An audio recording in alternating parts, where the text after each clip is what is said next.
voix du peuple, oh, la voix du peuple, oh, si tu as bien, oh. Vincent Chilouizi, étoile de la presse. La voix du peuple, toujours longueur d'avance. Les informations partout dans le monde. La voix du peuple, toujours actualité, la actualité. La voix du peuple. Maman n'a pas eu. Oh, yango yo.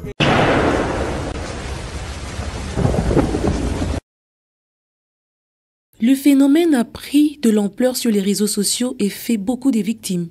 L'usurpation d'identité liée aux faux et usage des faux documents est en vogue en ce moment.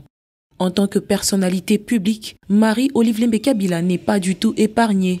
Un réseau d'arnaqueurs s'évertue au quotidien à escroquer des paisibles citoyens. Ces personnes mal intentionnées font circuler des documents à l'instar de ce certificat de don et cette fausse pièce d'identité au nom de la présidente de l'ASBEL Initiative Plus. En gage de garantie auprès de leurs interlocuteurs pour, au finish, leur soutirer de l'argent, alors que l'épouse de Joseph Kabila n'a jamais recouru aux réseaux sociaux pour octroyer un quelconque don, elle n'a jamais utilisé ce moyen pour interagir non plus avec ses abonnés.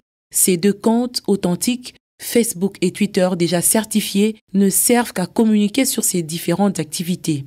Dans un communiqué rendu public à travers ces comptes, sa cellule de communication a dénoncé ce phénomène et a mis en garde ces usurpateurs récidivistes qui seront une fois décelés remis entre les mains des instances judiciaires compétentes.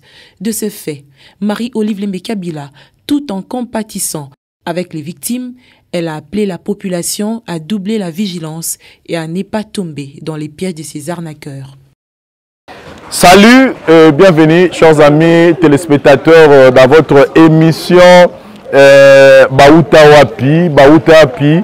Lelo to pesibino lisusu formule oyo bolingaka pe mingi formule oyo to yaka na esika oyo célébrité star vedette bino abotama akola pour récolter ba témoignage na ye animé na ye moko la star oyo to poni pona bino mukola lelo toza na commune ya Lemba na terminus na avenue Ngina numéro 40 avenue Ngina numéro 40 oyo eza na sima na biso ezali avenue le pango oyo plutôt tozomona oyo ezali le pango oyo bimisa une célébrité ya munene na monde ya cinéma na mboka na biso et la personne comme on a eu lelo oyo topone bino lelo c'est Bijou la reine oyo lelo azana parcours ya mulai na monde ya cinéma. Bijou la reine oyo asali ba preuve ebele na théâtre. C'est avec elle qu'aujourd'hui te refaire découvrir binoye awa tozana Ngina. Bijou la reine soki okokota déjà oui.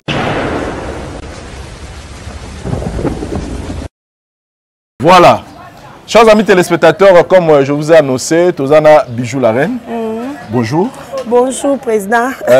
Tozana Ngina, numéro 40. Awa balobi eza wapi.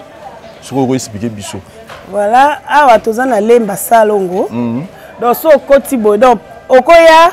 Non, ko expliquer biso de place. Awa eza wapi. Awa eza pa na biso. OK. Na Botama. OK. Na Botama apenza mama biso Esther Bambila kufa na ye. Bon bakunda mto nga awa. Nde na lobana mwana Lemba. Na matete na mongo 44 c'est pas koko na biso aboti mama na biso. OK.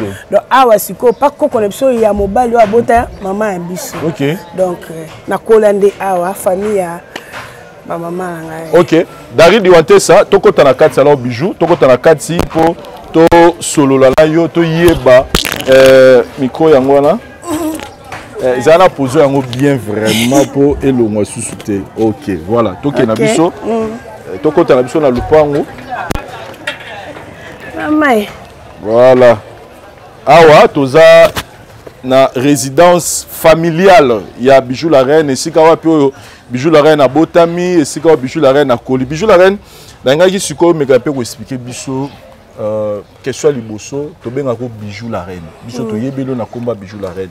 Mais kombo na yo oyo papa na mama baboti yo ezalaka nani? Kombo langa ezali Bijou Bakadio na Mbambi. Bijou Bakadio na Mbambi. Bakadio na Mbambi. Mbambi. Na Mbambi. Mbambi Bakadio na Mbambi. Ah, Bakadiona, Mbambi. Wana pour ça, ta province. Papa biso za Muyombe, maman biso za Muluba. Papa na yo Muyombe, maman na Muluba. Oh, quelle formule. Parce que na yo on dirait Baluba na Bayombe barana moi kokukana. Banoko. Yo sangisi bango. Bobotami combien na famille Bijou? Maman toza plusieurs, toza belé. Côté à maman. Côté à maman bota biso 5. Moko akufaki totikali 4. Mais na libota toza vraiment ebelé. Papa zaki polygame ne tolobara.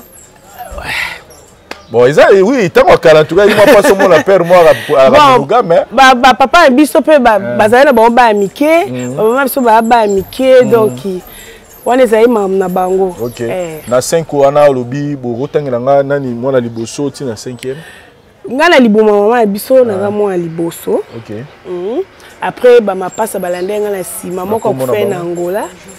Jimmy Kanku.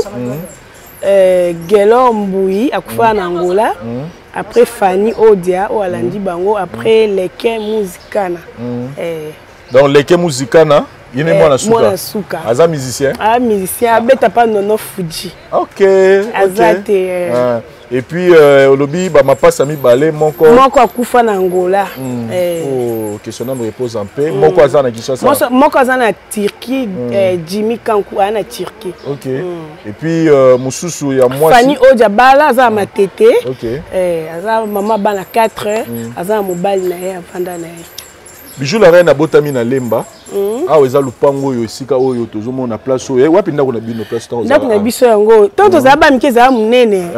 Mukure ezate est-ce que okota na kati? Te tokota na kati te tote marata na porte sawa. Mire. Limere iboma. Donc nenda kuna bino. Nenda kuna biso. Ozola mukawa. Na ola mukawa. Ezali munene. Tonda bengo ndaka munene. Koko la télé na veille na biso na koma mona o mukeza ka tala munene soto osakana. Soirée maman Zanolès. Soirée tous allons le bijou. Moi j'étais président. Donc au place balo na mkanatongo ozo sakana tout et soit na comprendre to kenisco papa na maman bazan vie. Non, maman biso akufa. Avant père akufa. Bakabona déjà na maman biso et na papa biso kala. Et maman Koufeli boza a. Oui, maman Koufaki ye azaki po azaki femme d'affaires. Abanda okeke bakaemba, bakayungula, batikapa, bangola wato aba miketo yo kaka mama bangwa sakana mama bangwa za mituka bakaka F, ba mituka mo emema babiloko. Azana ngo ebele penza ndoke no ba choko wana babilo donc azaka vraiment femme d'affaires azoluka voilà. Sikoyo awa comme tozana lupango na bino na lingi sikoyo na solana na bato bayebaki yo tango zana muke tango na nozo lela mama papa yaya na solana na bango na moni mama Kulutu Maria Odia moi si kitoko yaka ya mama lekano awa zano awa Mama. Luta pondo. Matamba baluba ne tombera jamais. En tout cas, donc maman n'est pas muluba. Maman za muluba, papa muyombe. OK. Tozo siko mama.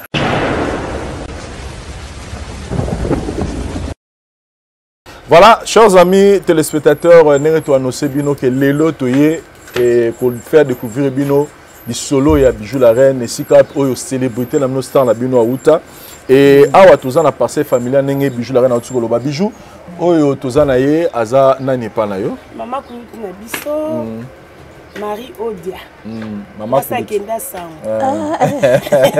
yela lenete biso mama Marie to sepeli ko yamba yo in vraiment c'est repos na biso ya rosolano lelo li solo ya mwana na yo d'abord esali yo na nunenge nini komona mwana na yo ya mukie oyo azaki na lupango alelo akomi mwasi munene e ba caméra qui etilo na lupango po baluka baye ba histoire na ye esali ngai malamu mingi naza na esengo mpona komona bino ke boye na lupango place Bijou autaki babotaka ye yango na ndako oyo kaka ndenge ozomona oyo nde babotaka ye yango lelo na esengo makasi vraiment tokoyeba siko mama zemi ya Bijou la reine ezalaka tungisa mama moi ndeko na yo to ezalaka zemi lokola zemi nyonso leki na ngai azalaki mwana moke aki mwana moke azwi zemi wana atata na ye wana azoloba pauvre mama na ngai azalaki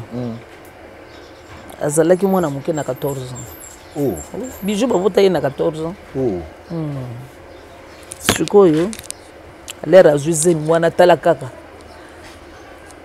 tata mwasi na ye nde mama na ngai doyi mpe ya mama na ngai abandaki kolinga ye mingi tata mwasi ya mama na biso nde mama na ye donc bango bobenga koko na biso mobali noko abandaki kolinga ye makasi abandaki kolinga Esther kopene Esther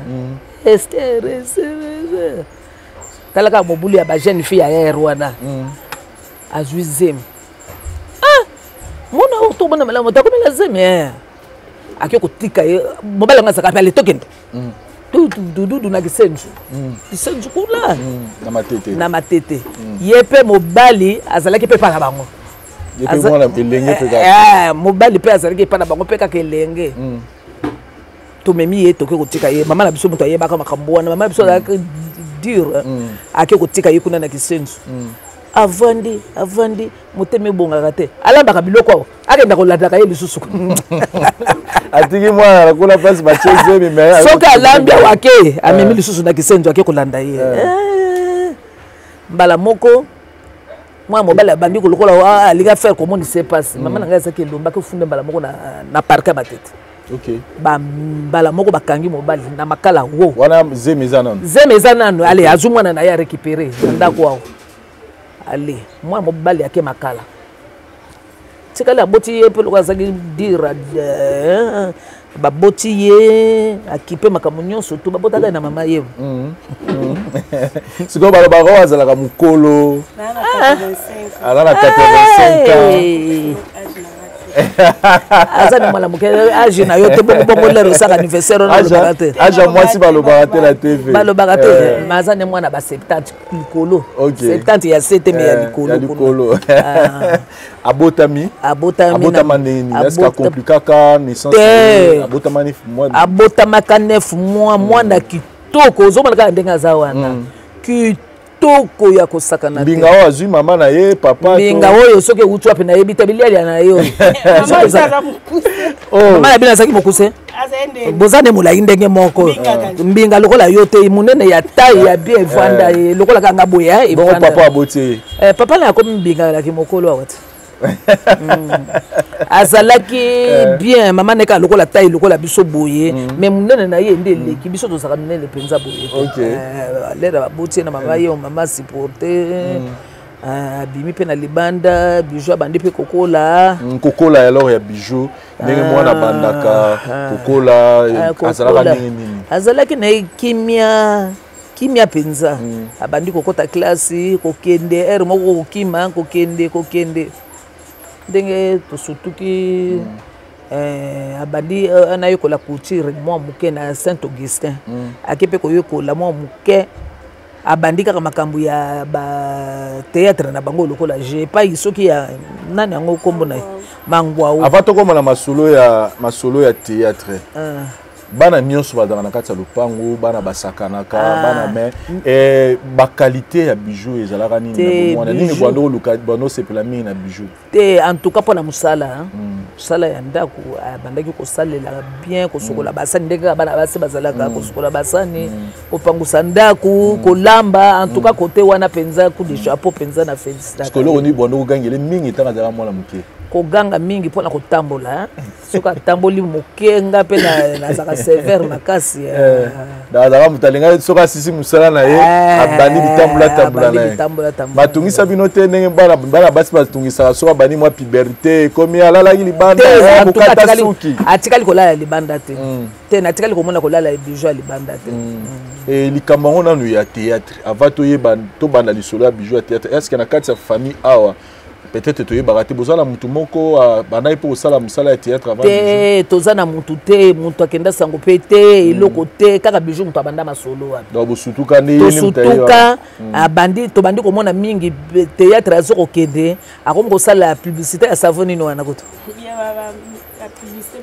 savon moko bandaka kosala savon moko est-ce que bino boyambaka ngo nini to boyokaka ke mwana bandi kosala te l'air bandi kosala surtout publicité ya savon wana savon on a bosani ngo kombo to komine esengo akomi pe koyela biso ba savon wana l'air moko boya ye nango bijou komi pe théâtre total ka na télévision bijou pe akomi kosala théâtre to kanga na zaka nanga dese ngala za mama na yi nazaki nango na esengo. OK. Mama na ya tiki biso na ba circonstances nini? Mama na ye zaka belaka ezalaka mama na belaki abelaki atiki epe boye tatiki mwana muke pe kaka malgré epe asa mi boteli mais mama na ye ake na bomwana nyonso na bomwana aboti bana na landisi papa nde okende na bomwana nde azali ti lelo makama mokili ndenge bijou la reine mama kulutu azawa souvenir nini ya kitoko yo tikala nango na mutu kuna eloko nini ya oyo ntango ovanda kotalaka ye ezongelaka mingi na mutu ozwa mikulu souvenir ya mama kulutu ya biso Marie Odia ye aza mama oganga omona azala na kanda te na motema omona pe akoloba bokolia te mwa suka boya kozwa biloko bolia donc azane ata siliki ya matia kiti omona na motema kibo mama eloko pe tovandaka pe tobi te mutu nyonso to azalaka na mabe na ye mais ye mpenza akanga yango na motema te en tout cas mama Marie yo pe na ngamla yo souvenir nini ya kitoko likamo boyo bijou asala etambola ngo esekisaka yo pesa ngo esengo ezalaka nini makambo ebele bijou asaleli ngai kolia nanga liboso wana za liboso siko akipanga sute liboso kolia nanga bijou abanda kolesa ngai yango na sepela nga lobi te nazaka na mwana mwasi moko abandaki kolesa nga bia ata bilamba omona olekadi boye mama yango oyo mwa mbongo mama yango oyo en tout cas naza na souvenir na ebele ya malamu soki mwana azaki kopesa yo fo kokumisa ye alesa ngai alatisa ngai kabela ngai mbongo liboso abandaki kopesa nga très bien sans problème mikolo a changé mais kasi au-delà de nyonso bijou mwana moko alingi mosala na ndako bijou atambolaka mingi mais au-delà na nyonso bijou libino mobali ekobala ye officiellement esalaka ndenge esalaki ngai esengo alongolaki ngai soni nazalaki na esengo makasi ndenge abali ngai alobi lokola bijou abali bona sepeli po alelo balakisi yo lobi o balakisi yo mais sikoyo aye kolakisa ngai mobali oyo abalaki na sepelaki. OK. En tout cas bon sikoyo aussi il faut mama opesa bijou conseil toloko nini ozalaka na poso mona susu bijou asala ya mutuya par rapport ya mosala na ye ya théâtre oyo apona olelo epesa bino kombo akoma lokola référence amatisa kombo ya famille nini okoyebisa bijou namonaki sutu naopesele tolele bijou akima nga obombaka te ndenge nazaka na kanda te nabombaka te nalobaka papapa esili damonanaka po oyo nde eza source eza base bongo te eloko nini oyo opesa ye lisu conseil mpona mosala naza kopesa ye conseil na mosala na ye atosa baninga arespecte baninga oyo bazosala na bango ayoka ezali te kaka koganga koloba te ayokelaka bango makambo ko mobonga na mutu na mokolo en tout cas merci beaucoup maman chers amis téléspectateurs azala malamu na musala na ye musala nde tata nde mama a respecter ba mikonzi na ya respecter pe baninga na ye oyo yaza ko former a respecter banga ta bazaba na miki ye yende muto kusunga en tout cas to continuer biso pause soki ba bona la maman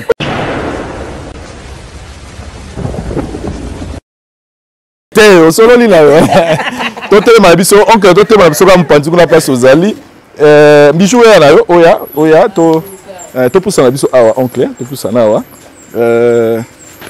bijou te mano na ngambu kuna poto sur na oncle bien pas beaucoup kata noter donc toza na biso na bisolo bonjour to yambio toza na kati ya résidence na bino na lupango pa e bijou akola to moni tango to koti bijou apesi yo mbo to lobi a si prendre bino to ete ba d'abord kombo na yo Bon, en fait, naza mosali na Nzambe. Na bengami na kombo ya Pasteur John Kennedy. Pasteur John. Nazali voisin. Quand bien même nazali sur na quartier te lokola ye, na ye une forobeta tout parce que c'est déjà une famille. Na Koloba, je suis pas voisin, c'est vraiment une famille. Voilà.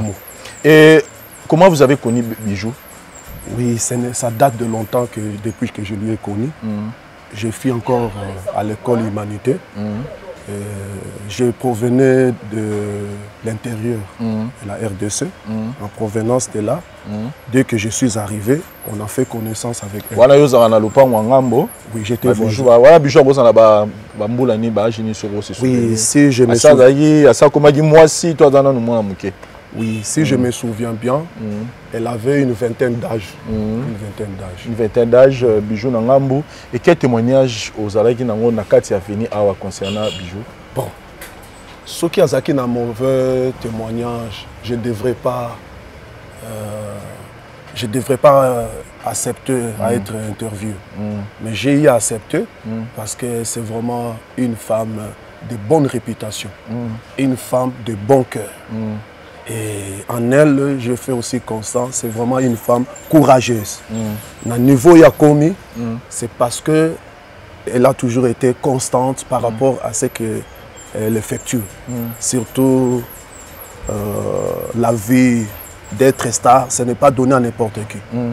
Elle est star parce qu'elle mérite bien à être ainsi. Voilà. C'est vraiment une méritocratie. Voilà. Et na balabala awa, Bijou a moto asbando sona na batu na veni. Non.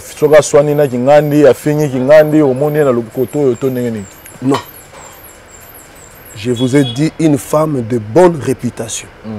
Donc irréprochable, irrépréhensible.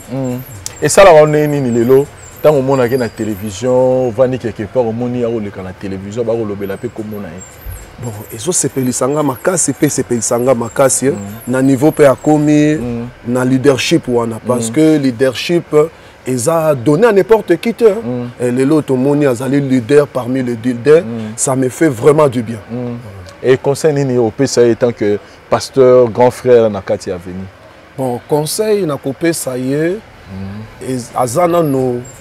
donc elle a d'abord l'âge, donc l'objectif est Zanano, Oyo Asili Nako atteindre globalement. Mais Oyo important, il faut Azala toujours humble.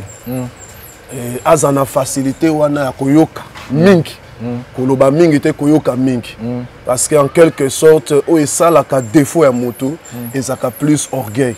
Bible dit que l'humilité précède la gloire, mais l'orgueil précède la chute. Azala toujours nata koyoka ya komikiti ça et qu'on permettre à évoluer ma casse à qu'elle est vraiment de l'avant. Merci beaucoup pasteur, merci vraiment. Bijou la reine nazongi lio aussi ma micro. Était oncle aussi ka hotel manona no souvenir nini ozarango ya kitoko pona oncle na biso pasteur toté na benga ke moto na Nzambe parce que tokoma déjà famille famille penza makasi eza moboye na kimi nanga pa biso na ke nanga pa ba on vandi nanga to liela biso to meli to seki na ena ra kolala donc famille penza vraiment famille makasi. OK en tout cas merci beaucoup to libérer la biso to tika la Bijou.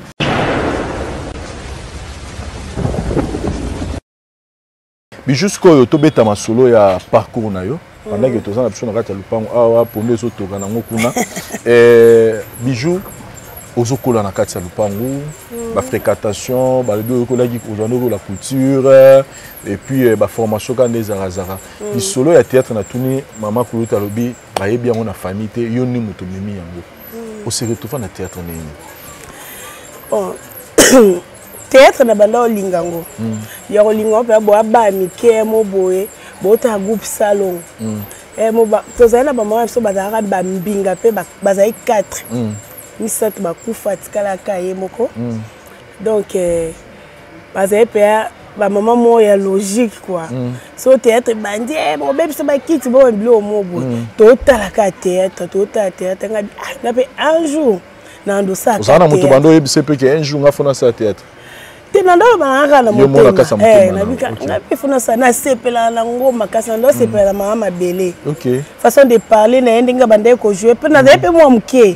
Donc na lo balanga on kaka ke un jour ngape na lo saka théâtre. Donc à chaque fois nous mona mama belé bande ko ndinga o sala ndinga ba pesa so ba kiti poto voir na so poto selon pena calmement. Oui.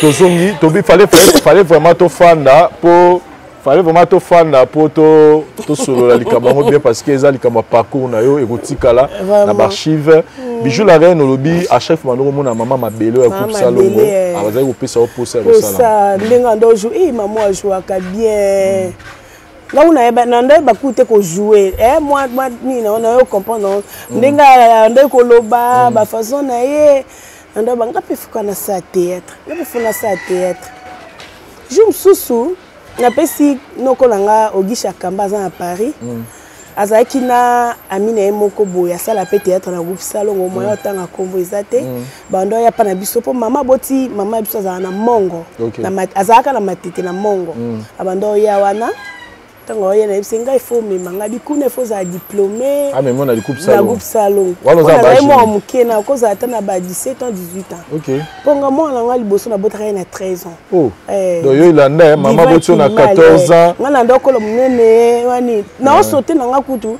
na ba teke na ze kama akutu sonde aza misu makasi ndio comprendre moi na za ze maman moi ando longola ba jeune fille ba jeune so ba 18 ans 17 ans nangi na kana kwa ando longola na ba nzeta kombo siko bango ba comprendre ke na zemi ngana yebite sikoyo soka na meki ko bima au moins ba katelinga bo donc OK longola zemi le ba bisanga ba bisinga pété tant na ko comprendre ba senga réunion baki kotika mpa mobali ngande no baki na zemi poza kake obimi na mobali boyemba mo zemi na ebe yo na go bana mbala mo zemi nde yo saki na ibisi pe mobali ngake ba yo tika ngana na zemi mobali azaki pe moi muki pe kaka azaki moins de 18 ans te aleka kinga abi po mezate bagenda otiko pa na ye bakenda kotikanga mais avant on a ba futaki ba monde taka biso ba luba ba pesi ba ntaba ba nini parce que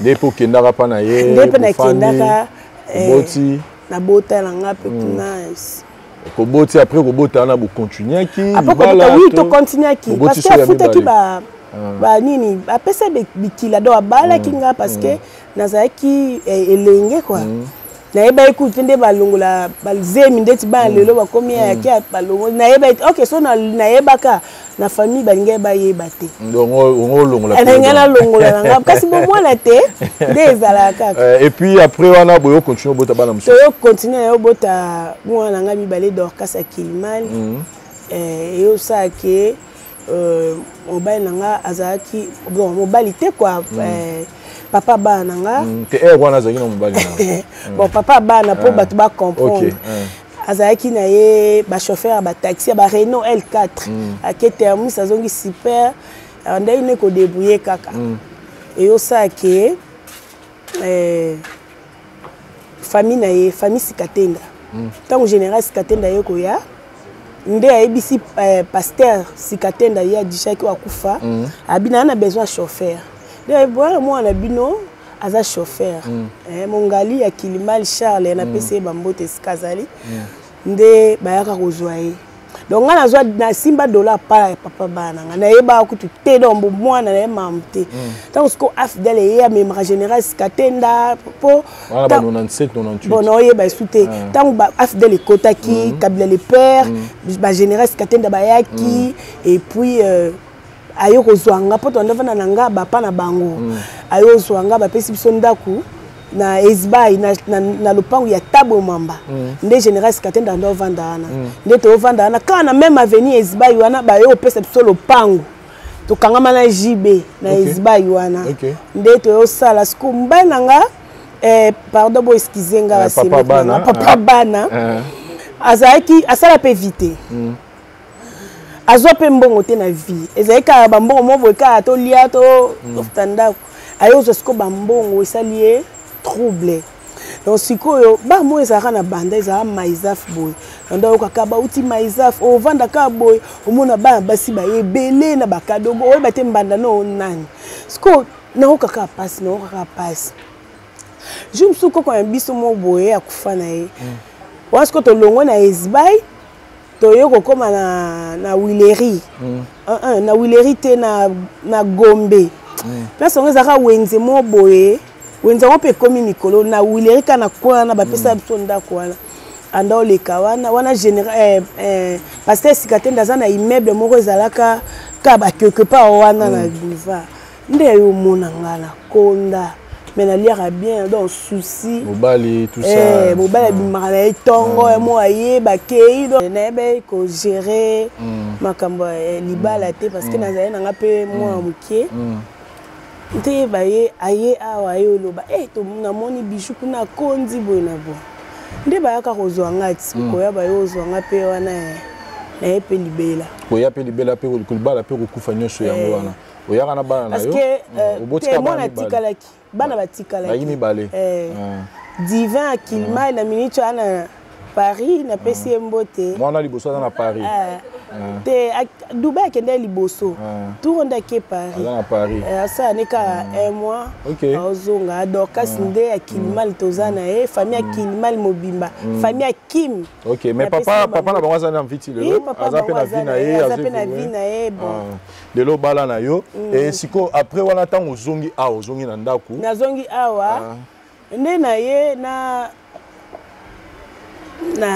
banzo luka groupe na okota autant oye awa Miss Makambo ezaki belé c'est vrai que tu te disais un jour na osala maboke lokola maman mabele mais siko po okota na likambo siko ekoma penza ekota pena likambo okota pena na kata likambo ezala nini bon likambo na vandi donc lobi ke kontataki ndeko no mo asala na groupe salongo azaka ami ya donc koko nanga noko mama biso gisha kamba ne senga fona ndoko na de sa théâtre binanga ke na groupe salon fo za diplômé bona bonga noko takana linga yo sa ke na baele nanga na ok na groupe on dirait groupe sans souci wa sans souci azali ba répéter na jarkata na ni na kena na sala test yo moko sa oyeba na mutu sang na ba na mutu na mokaka na kena jarkata bas bon sans souci on répéter na jarkata na matonge salle moi comme on dirait église wa ba qui suit sur azali ba Oscar quoi ba génération ya bango ba visa fololo ba visa bazalaka ngasi kona yebi na ngate mutu pa okochenga te ke noso okeba sa test moi ko sekate po mutu abanda sa biso test wana muna osa mobilo mo boye do fo sekana sekana nga ba cha biso boye wana mwana nga mbalela mukongo na yo ke sa test wana boza na ba une année 2 ans 3 ans une année non mais na mukongo na kena na yena mukongo taka jeune fille na memi mwana kesa test et yo simba on na vani no sande na kesko pa mangwao sans relation kaka ngape na zaka pa misu pa wa so na bike likambo esimba ngaza bongo même ata famille na ba biso na bi na sa likambo esimba na sa te ndesko na yo kende na VV Center pa mangwao de na kekuna na kota théâtre ba isinga ba pesa ba au faut ça demande au ça demande d'emploi et pour pesi mbongo bon on va caliser so ba $30 so ba $60 na bosani na kena on na bureau na pesi pe comment zene na bosani impresario na pesi mbota kuma pe mosala nzambe na liloba yenda zaki après mangwao zaki na koti na bureau pe na pesi demande na pesi pe mbongo nanga esili na ya ba jour ba répétaka ba jour na ya ba répéta ba ochanga kate ba ochela mon kate oya pe bo répéter esili ba bengo te me batumsu ba ocha bango ba test oya ka bon jour sou na bengi de Londres wana yeba kiete na si tonton na pesa mbongo nanga boye me ba lexa ngate ata test ne ba présenter ngata di on peut ça pas na ebisa bon lobby ya kokutana na président nde lobby na kokutana na président na expliquer les bon ouais na ndenge pe ba ko zonga na sali test mais na umela ki na sala ata ba 4 mois na kenda na zonga taka na vanda kana lemba zela na oyo sali test ba zuyo na sali test te na pesa mbongo na yaka ba changa kate de Londres dans jusqu'au de Londres ayo permet ayo faciliter kota pa président na VV Center wana tant na kota pa président ndenge ya osake na yepe jour mususu na sali test na sali test et puis na bandi pour répéter na nzo répéter pièce na nga liboso na joaka leki ya ibakata vimbo mobile nezaki grand yaya auta ipoto voilà première pièce na nini wana en tout cas ba nena minute mutwe kimi kimi ou meni vraiment première apparition na TV et ça neni na quartier na ville wana zakaka ne biso sko be bakata de ba uta de ba ngadia ja ba ni ba eba déjà sko jouer sko mangwa wa ebana e bakata ebana ne biso no mo galesi na komi bangoti nazo ka bien na otambo we mbona ngate ino como ça tete na como ça tete ouais puis okosa sko bat ba boye bite va kalande ezalaka eza lelo te okozo no ka téléphone no le bino ta président la die sobe théâtre ya kaleza ka ba pesio penja suspension zo mérita ngo tshoko zonga mais lelo so ba pesio suspension ke o sali groupe na yo o sali groupe no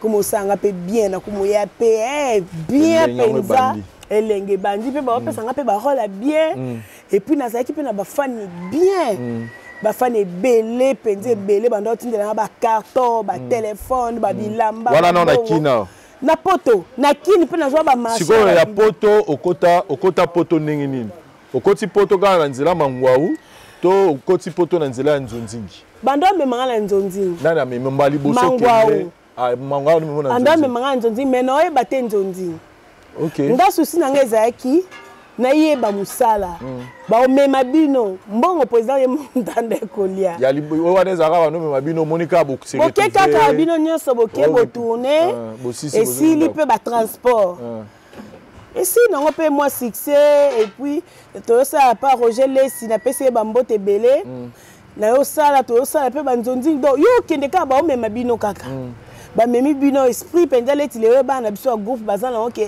na ke ntonzi ba pesa ngata moi 100 biso ngaleti nga na eba na manga makambo na te pour venir que mangwa zaka na ba sponsor ebele ba bralwa ba nini mais jou ba pesa nga salaire ndino ba musana ba futaka musala ba pesi ba biloko ba masafko ba nini ba biloko ba no sala na volonté na yeba musala souci on a dit OK un jour na yebana tout ça et puis non c'est ça wana sko pa mangwa to tambo nga izena e bakata gabuye ba obya ba yebana ngasko no tambo na ba mo ba obenga ngati sko moi soni mona ko mozonga leti moi sima mais na leki moi TV mais différence c'est ça entre là bas parce que bango de ba kota très bien donc c'est ça qui facilite et mais siko po bano lia penasko mbongo ya nzonzingi ezaki na ba moment ni et puis producteur nini opena benga pour la première fois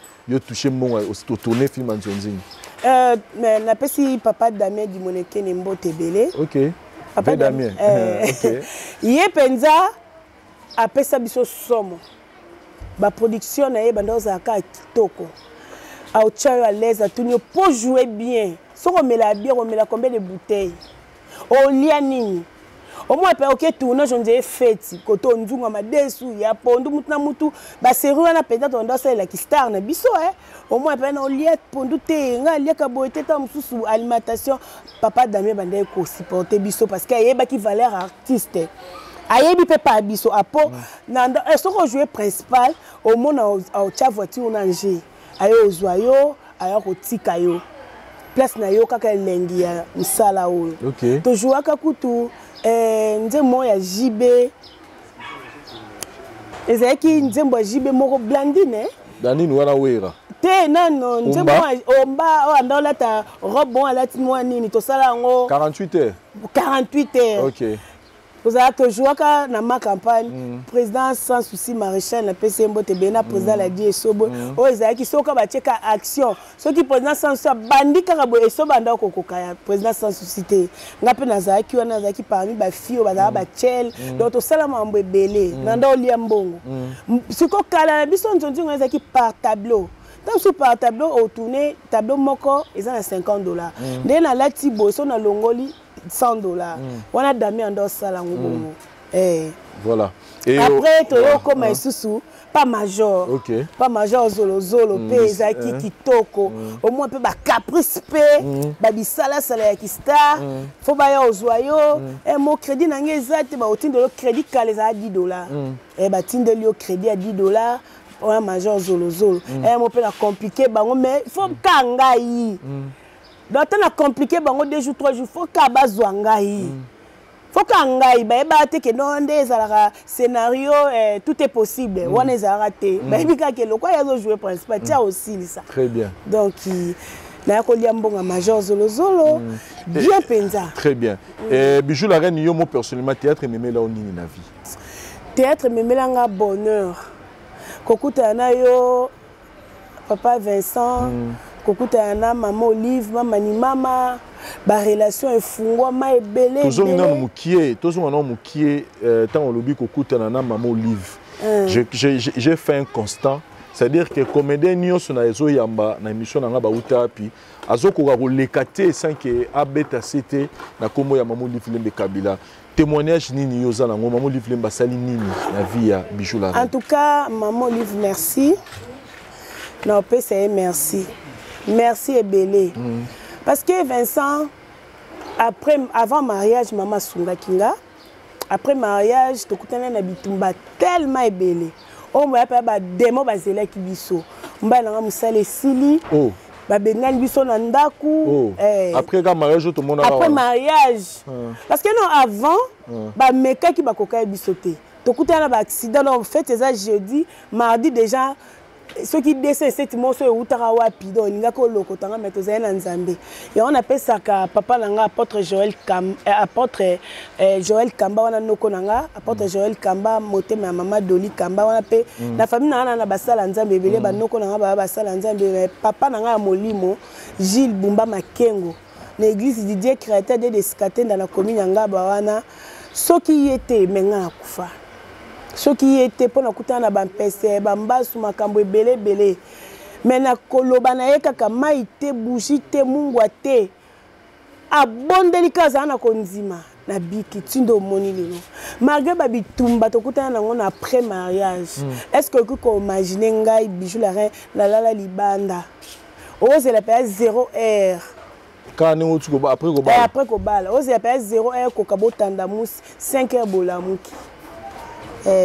Na pesi maman Olive merci maman ni maman waro maman abaka grave en tout cas Bijou la reine yeyo so na ota maman Olive na mona na ko même ça za na poto maman meta Marie Louise za en Suisse wana o abota maman biso za wana on a télé na bi motema malamu oyo kaka nde mona koko la nga maman meta. Donc après ba moment nyonso vous passez qui difficile après mariage moto asungi bino po bolonga na ta wana c'est Maman Olive ayaki kosunganga donc merci na maman Olive maman Aro maman ba cas grave ba cas difficile atika biso te merci maman na lela ikutu na ebisie faut na bandata ko débrouiller parce que ko mobile azo sala te nga moso na mobile musale kufa mobile musale kufa soki après mariage ceux qui ont débrouillé aux amoisi à part théâtre et oui ba théâtre on lelo par Vincent ko benga ngalo benga ngate oui mambonde des amis so na ebike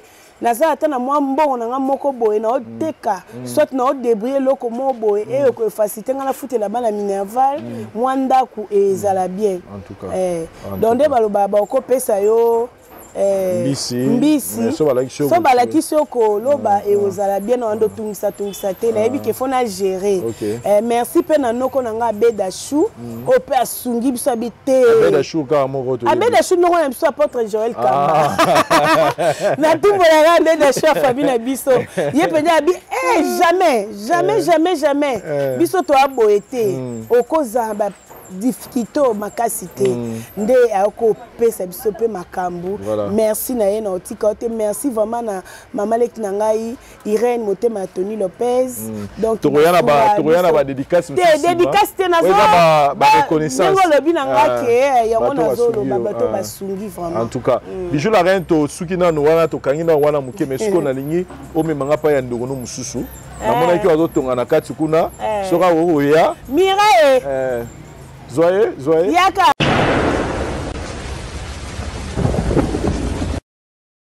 Voilà, Tozo continuer, chers amis téléspectateurs, on a pour faire découvrir Bino qui est Bijou la reine na résidence familiale na Bango. Bijou, la moni toche ndo na biso moi na katikati atoito ba azana ni pana.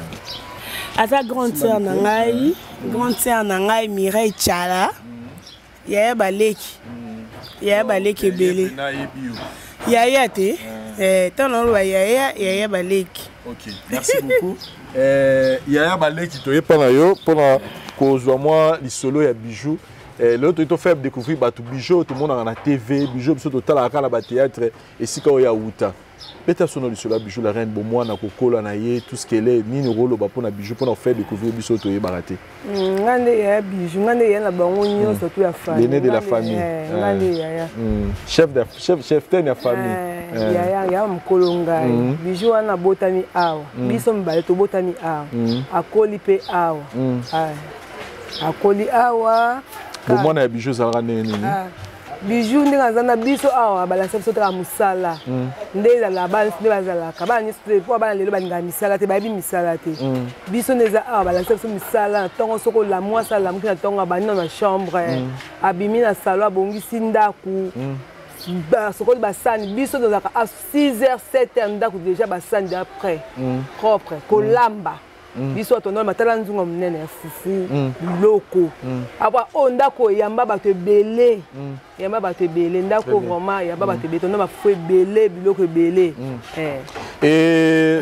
ndenge kaka mwana nyonso azalaka na ndako na kati ya famille biso azalaki ndenge nini conflictuel na bato mwana mabe tout ça c'est-à-dire moi ambiance bomwana na biso azalaka ndenge biso azalaka na bien comportement na ye timide ou comment alobaka na ye biso ndeko koloba azana loba ka nde bana nyonso bazalaka nka mwa mibulu mo bokoswana mpe kaka bokola bino nyonso bagene bo koswana mpe bandeke kozala nango yamo boswana bopotani me boyokanaka ata ti lelo ndenge aza wana ata bimisi nde maloba ata boswani na bino oyebaka ke akoluka yo bi akobenga bozonga na bino ka nde bozalaki wana comportement banda bomona ntina nde azali ntango akendaki ndenge aexplike biso akendaki epai ya mobali na ye aza nano mokie koma boyambaka yango ebogera yango nini moma wana biso mpasi makasi esala biso mpasi makasi ata tobanda kokola na ye ngai ya na ye ya 2 ans tobanda kokola na ye ntango basente Bijou esala biso mpasi eloko ya esengo te mwa mokie azolanda bakourne ya Saint Augustin mpona atongaka basente ye bosalaka mpasi makasi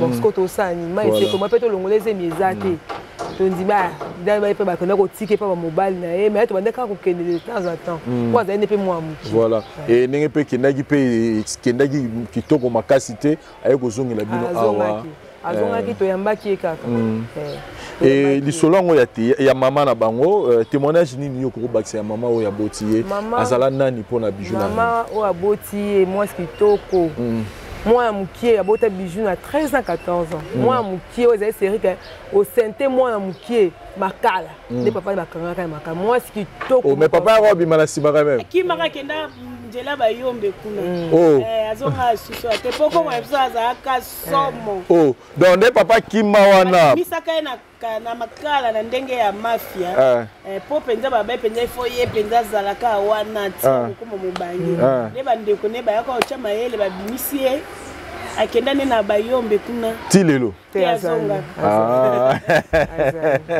mais yo na ye boza relation bien bomonanaka bosololaka parce que eza mpe expérience ya mabe mpona papa otala yo boye mwana wakotisaka prison abeta yango ata so bokutani mwana na ngai abetaka masonga bi mais papa olikamni mutu nyonso ata yebi ete abetaka lisolo bakanga ngai tala ezalaka boye mama na ye asalaka je bayokanga na 6 heures mais quand même relation ezonga nango bien voilà et sikoyo lisolo ya théâtre bino boyamba ondeni na famille personnellement yo tant omona ye abandi au salle théâtre ozalaka pour yango ozalaka contre yango comment zala pena sincère non za sincère na sepela makata ka star na famille moi ka leki no mo boye wat ba no ko ba sende ba mo ka maman na TV amo sa ba publicité mo ba minene et c'est là un plaisir makasi bon muto mtaza limite na ye mo ke non il faut na ça eloko boye na continuer lo boye ngo ya connect ni nzela na ye et c'est là biso c'est ngo makasi OK évolution nango et pona yo umona ka nini théâtre memela Bijou la reine nini changer na vie il y a Bijou la reine depuis à côté monde de théâtre. Ndenge ya nyoso ndenge yo mona oyo monaka. Bijou a changé bon. Toko ba changer peut que bien comment orgueilleux c'était Bijou ça ndenge zalaka. Ndenge zalaka. Attends quartier atoko ko vérifier ba yebiso. Bijou ya mba mutu tout bien.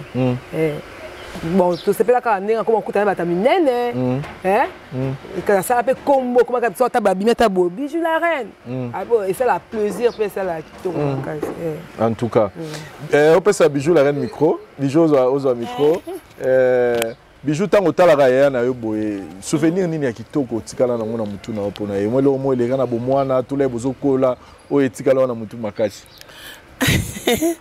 ba matumboli kaka nde to banda otumbola de to banda vraiment ko tumbola na peut-être to za ba mike surtout mingi na ba kombo mboka parce que banda obenga bakadi ono moi so ba tumboli nga na siliki ngoba benge cha do to changer ba kombo donc za ependa moto la muki na tonga e yindi donc pa biso banda obenga ba lubate ba mongo mwaka famille wana babunda ka yo nyoso no ezaki penya bana mama na bana makulu to mwa to lamu ki to bunzi mo boto sola te bat na bat bola banzungu na bango mo ambiance wana ezaka ya famille donc to si to koli pe to yebi nzambe vraiment et conseil nini au pesa Bijou la reine pour na reste ya carrière na parce que azusa na non musala na ya théâtre na bolingo pe na volonté makashi conseil na pesa ye liboso na banga na nzambe abanga nzambe asalela nzambe alanda biyoka yoka te ya baninga biyoka yoka o alobaki boye yango ne mtino mikolo ndezo régner makasi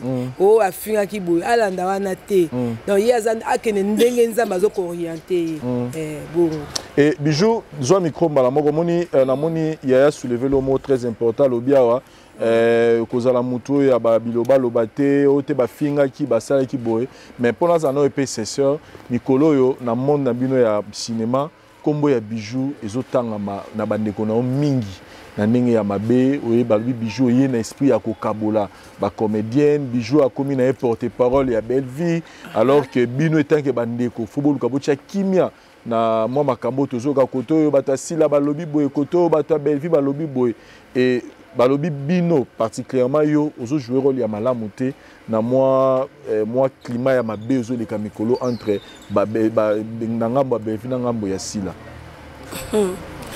bon ngai leti nazala na muto okabola te muto akabola ka yebi nzambe te ngai asangisaka et puis so na yebi likambu na kozala wana pona okota pona kotia kimia nayebi problème mon côté na okabula ndeni bongo yebi likambu yebi ata yoko mata na B mais nayebi ata ango tesko na okabula ndeni na okabula na ndenge nini te ninge okomi na télévision ba non ngai na lobango kala porte-parole la belle vie na lobango kala basutu kinde loko eloko ezali na marché te yango il faut bamatisa yango nazo sepela na bango en tout cas félicitations et puis ba miniature bozotia wana ezosanga kitoko na bakisi susu 5 kilos lisusu relation na yo na Sila Bisalo eza nini à quand remonte votre dernière rencontre bozaki bino mibale bozosolola bo wana tozalaki na bureau ya papa Dani na occasion nini ya bokozwa biloko mama pesa biloko kande mama ni mama pesa biso nde matanga ya mvule bandai kobeta papa Dani ayesi biso tokota na kati wana nde pa yaki wana boza bonye bona bo Vous avez un problème particulier en aïe, vous avez un conflit, jamais. Vous avez un reproché, vous avez reproché, ye pas ça eloko reprocher nga te na problème na été preuve ne que abenga nga na film na ye moko na tourna pe do esili na problème na été mais belle vie pe ba lo baza pe na problème na été parce que baza ba sœur baza ba camarade kutu koleka ta msu biso donc voilà et yona belle vie alors relation zanini. Oui, Belle-Vie a sa sœur nanga. Comme s'il n'a pas sa sœur. Comme s'il n'a pas sa sœur nanga. Belle-Vie, biso tozana les amis du théâtre. Pas Major Zolo Zolo. Belle-Vie aya. Liboso va penser comme tu bandes ça scénario Dadi, il y a Dadi, Dadi Kabso. Voilà, bah vient biso, bah on te met même biso pas Major. Penser kala na il y a Dadi, bah on te met même biso pas Major. Et yo ça que et comme Ali. Allié et comme belle vie ndé abandé comme scénario na scénario na e ba na major pas ko ba ko tia bijouterie ya le bichaye donc abanda ko tanga de na ba film banda kala place abanda ko zala na banda ko kende o yambanga sope matolo abanda de ko kaba depuis kala abanda de ko sola na biso depuis kala o ayebi ezate lelo donc na to vanda ne penza mingi. Mais aujourd'hui, c'est comme si na batu mingi ya théâtre bazo pesa ba connotation ma belle mingi pas belle vie hypocrite, belle vie moi na ma belle vie. Mais yo na monde ça la ba témoignage na non, aza hypocrite to banga nzambe. Belle va hypocrite te. Ba hypocrite bazali. Belle va hypocrite te. Pas venir que bateau bazala rana yé bazala bango tilelo. Aza hypocrite te. Imaginez ça, bah donc ça biso ya Belleville le. Ma papa na lobango tout le monde mutunyo so tout est à kolingalo. Et puis babundisaka étoile. Mais balonga ate. Bako sangana ebele pona yo mutu moko. Mais soko kangami na nzambe obundelo. To mona ende kona biso liyanzati. Alors bi ke biso mo ba commenter to bando tindele mbongo pa finga Belleville. Nani atindi ya loba eza nzambe eza Belleville te preuve ne ke ngai tant na loba ke naza porter parole à Belleville eza na matanga ya mama ba joli walelo na moni bazo finga eza na makamuka ya Cheko ndeko nanga mon frère nanga Cheko akufaki boy avant que tuwana ezaki ya mélodie nde na moni batu bazo finga boy ngabi mais muto ko mona ye alongo li pe chômage na kati ya mboka ya biso Congo. Azana ba travailleur, azana bateau a tchabango na bureau. Quand même il faut pas passer muta bongo respect. Alo barati po azana tonté. Nga la préféré nanga na lobela ye. Moni Belleville tindanga te. Belleville lo balanga loko te. Po Belleville ndazana otinda penga pété. Mais il y a un mot ce que ils ont mis toi battu belé. Non, pardon. Attaquer mutubo. Mais on a le bien ba côte saka conscience té. Tant na loba kango batu nyonso tu bayoka kama babeta ngo kanga parce que bamona kango eza importance té. Mais ya ko sombele suka bisanga bulobe suka bisoki bibwele nde balobaka na matanga papa kwedi. Na mona kala namona la patronne à Belleville kandi kala na vanda ki na ku tonto obenga na ponga koma musika na se batendeni boy ngana za koto yo yaka kaka to yo kutana na ngabi dana komi yo zawa pe bivanda na entrée wana ya eza nini 51 ou non, place it aux actes ça levé à papa quoi. Nani mise. Na mise nga avant juste na quoi na jouer les tirol ya ba protocole na télémiona na hôtel bakata. Nga na ebe ite ke mutu nini oya. E bakata pa ye ba ekinzela mo ndire na Belleville. Mama la patronne na nga ye mama eza ko mona mama na okala. Moi capable so de bakamwe. Pour la tozana tante lundi à mardi tournage. Tant ils ala raté. Qu'on a mon ekala na yambi na salima be na kumsi ya patron na ngai nde place nde ezaki problème nde yango wana ozomona voilà mais siko na kumisa ki pe Karine Pala po Karine Pala za mama na ngati Karine Pala ngoza marraine nanga nde sala ke na église pe église so simba ite nde azaki ba témoin na biso ye na maître na kumisi Karim pa la yebi question na moni pe na kum na za na esenga mona bango parce que Karim pa la selanga pe babola mo ebele. Très bien. O mona.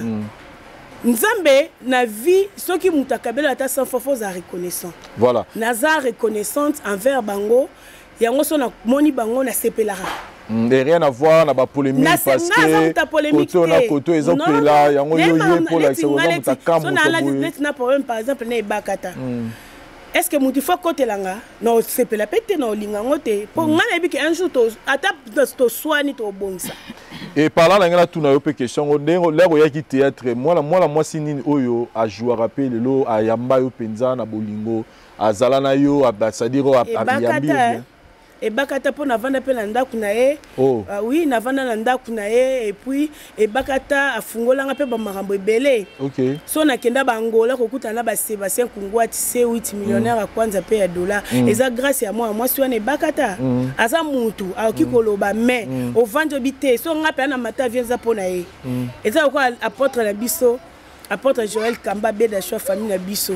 De faut ko kumisa mutu so ça lobo lamu faut ko pesa merci. OK. Et Bakata ndengazawa. Ce qui grâce to rezoa, to lukape Bakata to zoape témoignage na we pa na ye en tout cas, je sens qu'il y a très important. Chers amis téléspectateurs, awa to za na famille na parcelle familiale, il y a Bijou la reine, suko to ko bimalibanda pour to zoape témoignage avant de vous mususu. Merci.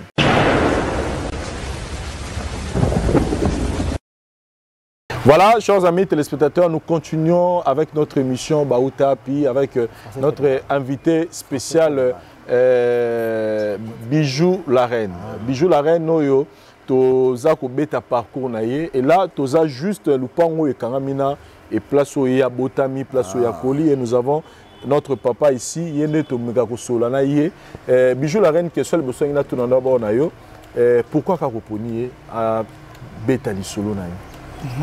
Na tumbola ke noko noko na ngai sanga yo la mona ko lokwa mama abino yango na poni o bango penza baza ya ko defa te ke on a defi mutu mo boy te ye penza za noko. OK. Kombo na ye donc Kadies bébé. OK. Comme mingi nyoso lobi wana Kadies ça les amis ba na kombo wana famille babinga na kombo ya Boniface Boni bo bakola kola c'est bo tu kuna pa ya maman na ye ya bien na kombo ya bébé bon tout ça ba kombo histoire. En tout cas biso to benga papa Boniface na émission la biso lelo. Bonjour. Bonjour. Toza na sengo ya kozala ya rozoyo na pona ko apporter les biso lumière sur parcours ya Bijou la reine oyebi Bijou la reine ndenge nini. Bon to ba na Bijou. La reine là tant comme star pour ma commune surtout le que moko d'abord Bijou tant a koli a commis na musasa lelo a commis reine. La reine a zaka moko quoi pe roi a kaka moko ba princesse ba prince ba zaka mingi. Très bien. Yende na domaine yo reine zaka yena c'est on côté dinga zate. Très bien. Bon d'abord Bijou je le vis naître. Nabi maman na bien. Isika bochawa, isika akola botama. Voilà. Maman na tagi plus ami, il y a petite sœur na ngai. Du temps au moins les majors ça rappelé. Donc aza moi na abianga tonton, ngana mondenga kola, abotama ndenga kola. Après ça nous témoignage ya maman na ye. Quel azala nani, azala nini na bino. Parce que le loi maman na quand elle le personnel quand elle le ami il y a petite sœur na ngai ba kola ensemble maman na un peu bouillante quoi koloba mingi mais ba ki me bitumba on to ba bunda mingi maman leki na ye personnel asa kufa pe quand ni mo ezaki na ya mari awa quand ni mo ne ye na mirai to tonga wana koloba mingi so tumba kimi vous bunda mingi o mususu wana ndemo na maman na ye très joli mais parce que bota maman Makais. OK. Donc ça bon temps on a bon maman na eza baleki ni mususu wana quoi. Et yemoko abotami ndenge nini ndenge parce que yebi temps yebi maman do yebi na ndenge zeme bandi ba expliquer biso nini circonstance abotamelaka mais tant abotami azokola buka koli ndenge nini awa na kati ya. Bon akoli ndenge bana nyoso bakola kana maboko ya bakoko. Au moins bakoko bagataka bana bango mingi. Et surtout bakoko baluba. Bazana koko moko magé atanga mingi te mais côté encadrer bana kokolisa bana en tout cas lobaka nde bakolisi ko boya muto mutawa sa vie na ye comme kende pa na ye mais alinga vraiment bana ye bazala esika moko. Très bien. Voilà. Donc voilà, c'était un peu ça quoi. Et yemoko personnellement na kokola na ye parce que moi na nyonso na balabala surtout bino bokangami balma pangu boydon faut yeba pena kokola na ye na bomwana na ye comment il s'est comporté azaki mwana mobulu loyenge makelele koswana ou comment. Skana lobia makelele pas makelele ya bana. Comprendre makelele la bana ça c'est maman na mingi te nezaka bana moi qui jeune fille ceux qui bandi tout ça yoka ya sala ki be maman na kena to lo ba ko plus pas koko na ye. Omoni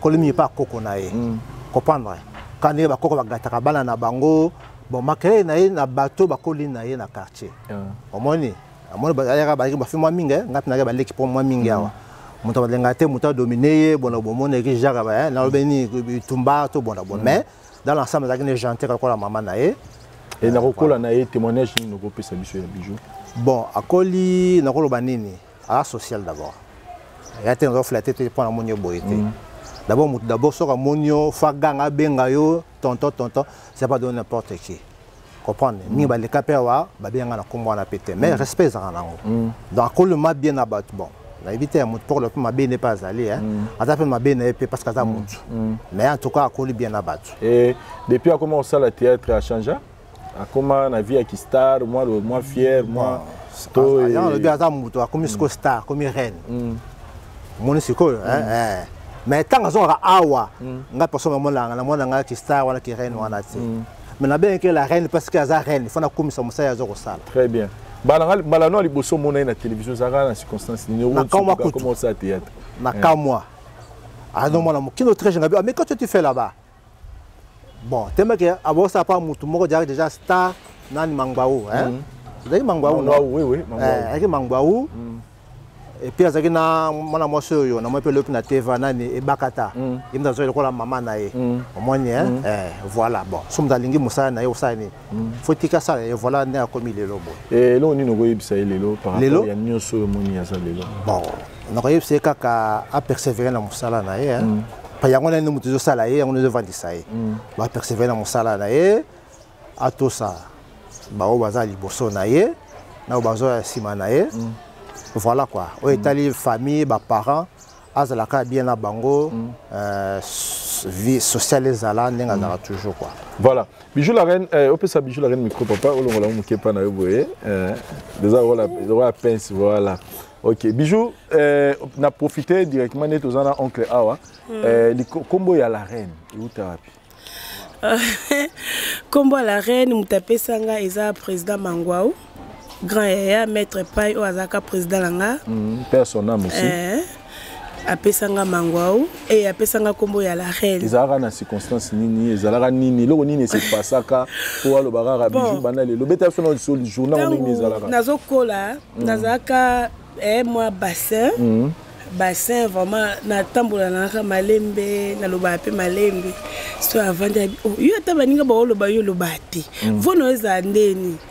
Yo penso za la reine to kende susu wana to sala ba rigolo lolé komi ba gag na antenne a izaka na ba viena nga siatul mangaje ya ngadios na batu susu sikoyo papa mso Serge Mukunyanse ye pa kufaki ye azaka réalisateur ya ba makambo wana nda pesanga Kilimanjaro abeza ngomba munene wana bazo ça plus allusion na taille na yo non wana ya mangwa za ki taille na façon ya oloba siko ya hier za ki eloko ni oto pesa ngana okena ngo bien très bien ba rigolo wana ezaki o pesa o rejouer moi si ya batasi ya la to moi si ya vieux si ya tout to ngadia donc okena ngo bien te sans souci te za ka to ça ba rigolo sans souci te ouais ndo ça ba rigolo mo ya ba 15 minutes d'antenne ka ça va yo ya na sans souci au programme sans souci si à tout là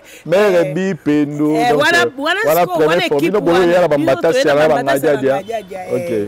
donc il a pesanga comme Kilimanjaro après na yo ko tapé musala on a comme maman prophétesse maman prophétesse pour ani pour na loba mrambo eza vrai oso na lobi likambo pe sala ma pe kokisama en tout cas et mais oh yo moko linga mingi ezalani on nga mona linga mingi ezalaka Kilimanjaro veut dire ngomba munene voilà.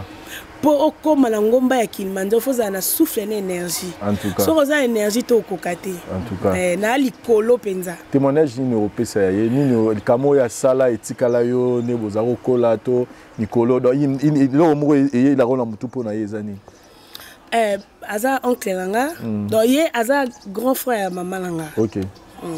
Quand ndenge et tonton Abso Kennedy a tu témoigner ndenge pas témoigner donc toza famille toza famille a kutunda kuna biso to yebi échanger pe banda ko ngo tanto okola o mona pe tozo ye mona olanda biso bokota te bokota te bokene donc azopesa moi azoptia moi discipline butu so ekoki mwana pa na bango azaka penza tonton moko azaka méchant mais si to ko to comme ça ba master. Très bien en tout cas. Voilà, merci beaucoup Bijou la reine. Oncle, est-ce que dès toujours les Kaboisans la bateau va reconnaître yo bana lemba bandeko moi mbote kana mo bato ba kotala bon mbote mingi d'abord bateau yo ba moninga na ye mbote bango mingi koko na ye donc maman nanga waza na poto na bandeko kuna na lobaki awa ndeko camarade ya maman na ye Lorette Nicole ami nanga Willy na Irlande na Kinshasa Cyril waza na Kadima Bruno en fait tout le monde bayibi en tout cas mbote na bino mingi en tout cas. Très bien. Vous soutenez Bijou la reine. OK. Merci beaucoup chers amis téléspectateurs, on continue avec notre émission Baouta Rapi.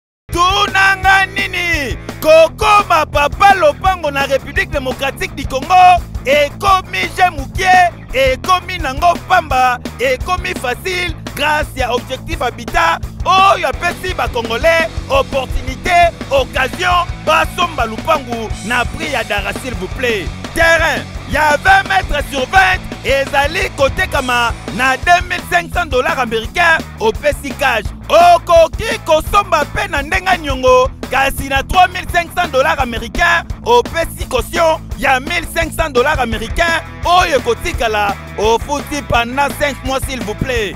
Welisa ozwa lopango na yo na cité mama Moseka cité ya sika na maluku ezali bongo mapangu cadastre borné pe sécurisé ezali sans condition au pesi $225 américains loko la frais administratif bamiselio mikanda nyonso okomi papa lopango na Objectif Habitat tembesila po batu bakoma babayer exemple nango yango yo tala nde tikuna lupango ni yango wana tala wana parcelle ni yango metala bakuna deja basali deja mieux kuna clôture. En tout cas na moya lelo soki ozali toujours locataire c'est que eza yo moko po occasion yango yo welisa osomba lopango na yo na komi na maluku yo pe okoma kolo lopango obeta sifflet na Objectif Habitat somba lopango okoma papa lopango ekeyo oui. Objectif Habitat, votre objectif.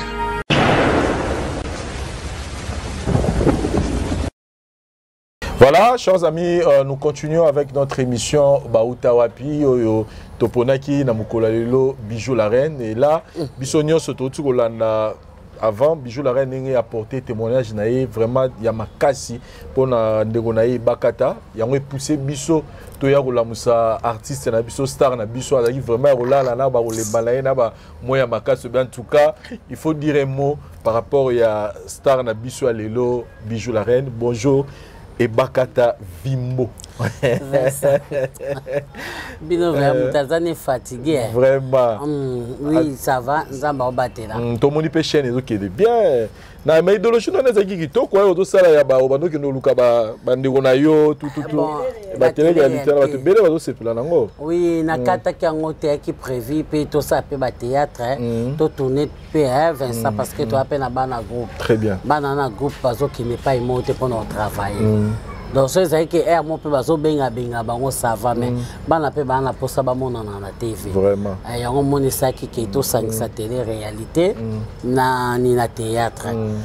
Contenu équipe technique kaka so kutani na cameraman na malam so kutani na cameraman moko moi ba voix un peu de ma voix donc au moins rabilo que zo le kateni cette fois-ci chaîne ils ont fonctionné mais bilo que les katé bilo que les katé contenu ka ya technique kaka yango nzambe lokola sali grâce à Koutansinga la technicien moko boye toi même moral j'espère ma voix les soutenu la chaîne yango moni to tourner dans la télé réalité comme ça nazo tourner comme ça on a tourné déjà moi nombre boalé si on a lancé sur en tout cas courage on a profité kaka ko s'excuser pas abonné et bakata officiel na nini na chaîne na biso la voix du peuple la voix du peuple donc bolimbisi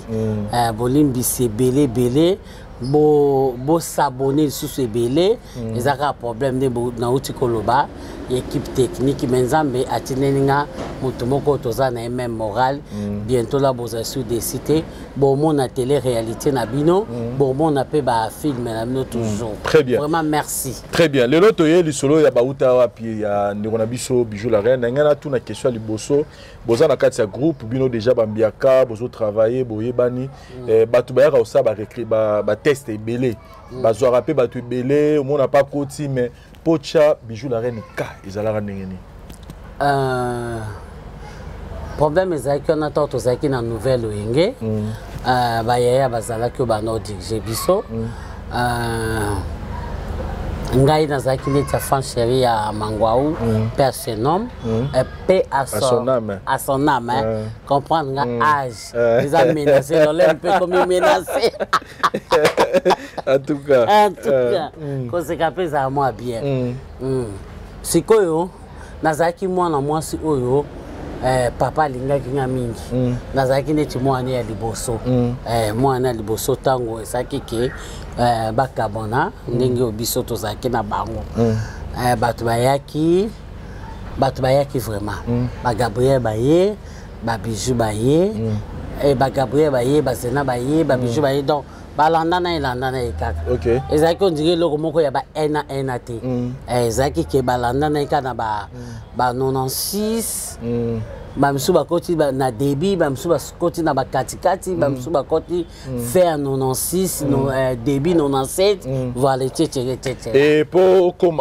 on se rapprocher na ye lo nini et les cas nini parce que oui libota batuno so bazala ka bozam no so groupe mais rapprochement yo na Bijou la reine bon tango ayaki mwana mwasi nga bayambaki nga pe nayambaki ye nayambaki ye ntango namonaki parce que Bijou ntango akotaki nano azali na posa ya kosala théâtre ntango ayaki bavitiakala bapersonname bamundu eri bato ebebe babino ebakata ozala na bango so bozojouer fo bojouer na bango nga pe ntango natali namoni ki azaki ne pe fille moko bien et on a Bijou azaki mukie munene ote na pas que un jour Bijou azaki boye azaki ko boye donc ceux qui munene débordé donc boye wana elimo donc miss na biso azaki Bijou donc na yambaki bien yepe ayaki tango ya ye à côté de Gabriel, à côté de Zena, à côté de biso tozaki déjà ngai Gabriel Zena tozaki moi bloc. Na kati so Willy Mambu azalaki ndeti moi mobile tozaki moi tokanga maki moi équipe wana. tant ce qu'on y est pas écoya donc tant on approché biso tant ba yaya balobi et bakata un tel to salini to yambi soko yeli biso théâtre à l'époque so zano simple pas biso to yambayo mais so ndeti yo oboyi na okoza peme na biso pe toza musika mais toza kaka na moment ya scène to jouer mais à l'époque ezaki moi passe ezalo kwa nde toza lelo vraiment to bande ko yamba to ndoza kaka et boza ko évoluer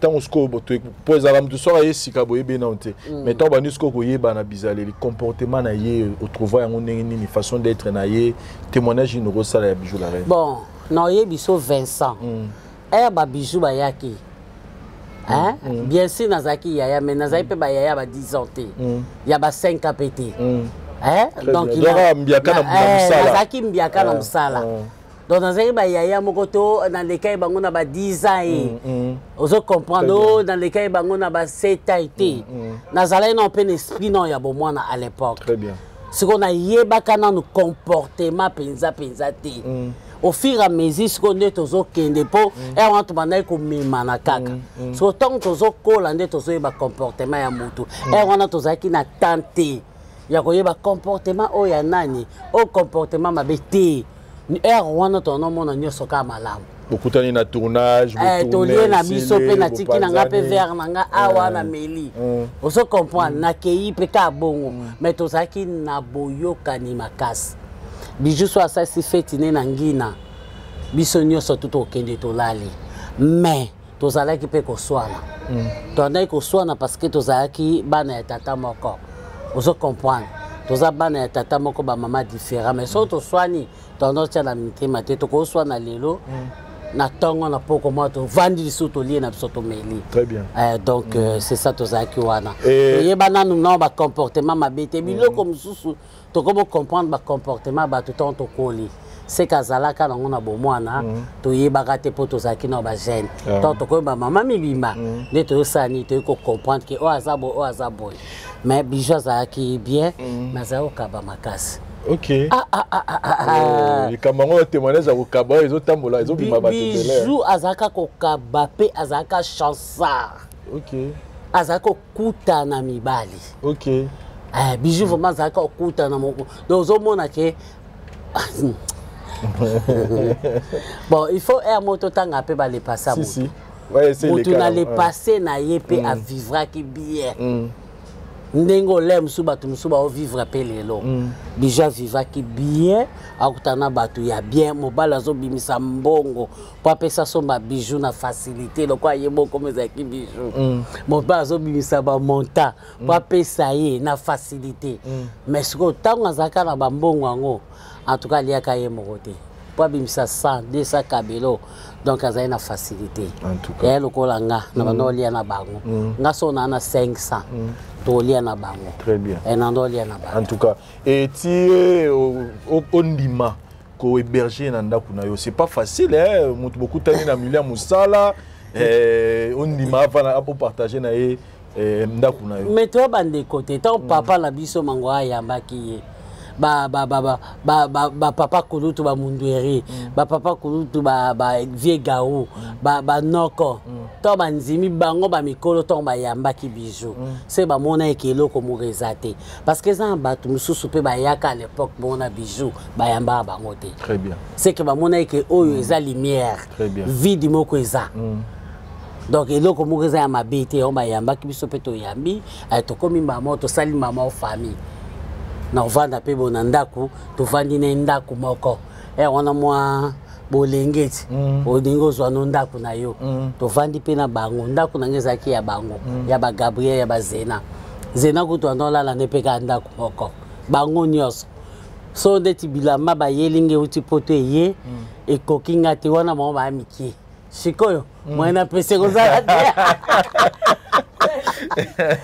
mais je sens n'habiter ceux qui ezaka ngamne na sali constant mais unité au bozalaka nango wana nazomona suba dadi di kambala nazomona bapo nazomona babino nazomona balea c'est-à-dire unité au bozalaka nango bajani Sami Mokili, de Londres, c'est-à-dire, moi, ils ont une famille.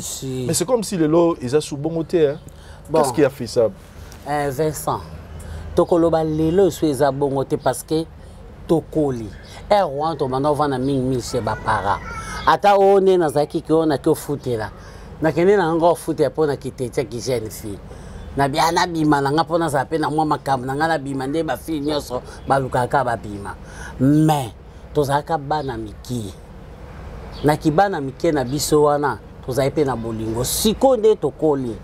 Tokomi ba parents. Te mais dans lelo na ba génération o ba leki na bino ba lelo. On sont pas donc nene bino bozalaka. Na nene lelo ba o ba za lelo. Ngasi kona kanisi neti bolingwane za.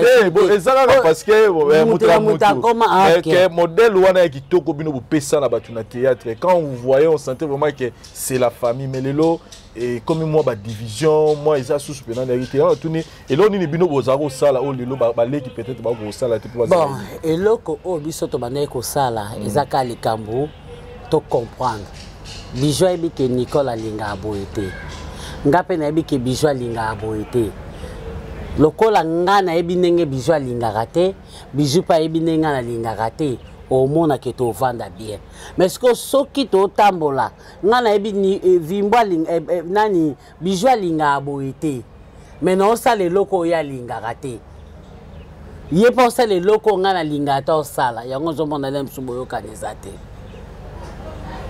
mususu e ko zalem susu ngala za nanga bien mais naza kwa envier ya bijou nyoso ye palanga bijou pas za kwa envier yanga nyoso ye pana e est-ce que bato bongo bovanda te na sima ana wana ezaka nango bongo te wana à l'époque wana nga déjà le quoi basi babana ko belela nga po wana to saka ba théâtre qui chasse Vincent soko buaki mutu wana nga na mutu ando s'occuper nanga ko latanga zaki Rachidi Kupa donc soko buaki mutu bengo kota magasin na magasin mo bando la tsanga na veni oswe na kwane zaki kona nga skone zaka ipoboye azala mwana poto boye mtanola wana kutu babiloko eke na ngona ba poto ba lem soso eke lelo lem so après après combien d'années oso comprendre donc to omona ke mbongo to sima na maboko nga wana mutuka nazo kipe na ngape bakama mutuka te mais nazai ke na 8 mu taxi bango ba yebi nazai na chauffeur nga moko so na zina kangi botokotina ba bijou na libi chaque jour na libérake ka ba 20h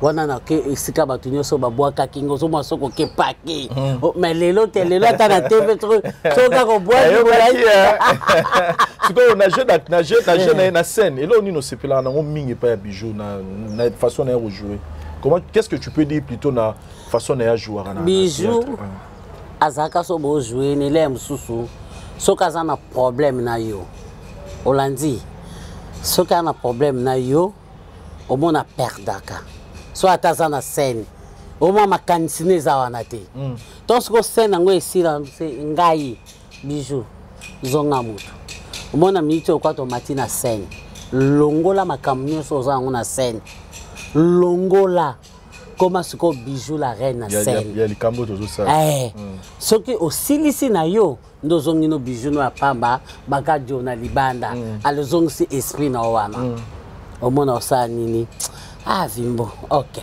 tongo mata na scène omona azongi omona zongi bo jouer pe bijou ayokaka atuka ngana zalaki ndeti ya na yeso ki na lobine likambo ayokaka oso comprendre omona oyoka ngana zaite na za yane na âge quoi très bien donc soki na lobi likambo oyo ki na sepeli na ngote na yebisaki bijou na sepeli na ngote bovanda azaki na facilité senga pardon il s'agit to kangama pe binemi to kangama pe babinemi pona leka na ngala TVT pona lobango en tout cas na kangisi na ngape ni 4 pe na lobsa na ngaiti na bito vanda no bijou ko na yenga mona ko lukaye na ndako nga bomoni yo to loba na sute ko yake pala ngate ngape ye pala ote Donc ko bozala la même niveau là parce que peut y ba na télévision té. Té, ngabi to lo bana ka. Internet c'est même peut pas ma bé